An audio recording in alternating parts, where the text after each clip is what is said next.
Bonjour à tous, aujourd'hui je vous parle du dernier remake de Disney, Le Roi Lion. Il y a 25 ans, le chef-d'œuvre d'animation de Disney, Le Roi Lion, sortait sur nos écrans.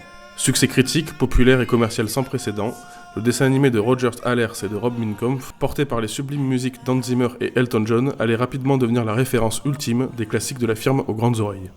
Aujourd'hui numéro 1 mondial du divertissement, la Walt Disney Company se contente de réaliser des remakes en live-action de ses principaux titres. Cette année, après Dumbo et Aladdin, c'est au tour de Simba de se refaire une jeunesse en images de synthèse. Comme le laissait présager la bande-annonce, cette nouvelle version du Roi Lion est visuellement époustouflante. La faculté des animateurs à créer des images plus vraies que nature relève de la prouesse technique. Malheureusement, c'est le seul véritable attrait de ce remake, car Favreau reproduit les scènes du film de 94 plan par plan. C'est purement et simplement du copier-coller. Les quelques modifications sont très marginales et pour la plupart totalement inopportunes. Seul l'allongement de l'affrontement final sur le rocher du lion apporte une vraie plus-value.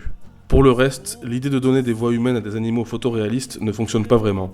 De plus, la suppression des passages de fantaisie, comme la chorégraphie du « Je voudrais déjà être roi », entraîne mécaniquement une perte artistique. C'est le cas aussi de nombreuses scènes d'émotion, comme celle de la mort de Mufasa, qui sont fortement atténuées dans cette nouvelle version. En bref, ça manque de poésie. C'était forcément difficile de retrouver la quasi-perfection du majestueux dessin animé d'origine, mais après un démarrage fulgurant lors des premiers jours d'exploitation en salle, ce nouveau Roi Lion pourrait bien régner très rapidement sur le box-office mondial. Un beau divertissement tout de même, à visionner en famille, cet été, et de préférence en 3D.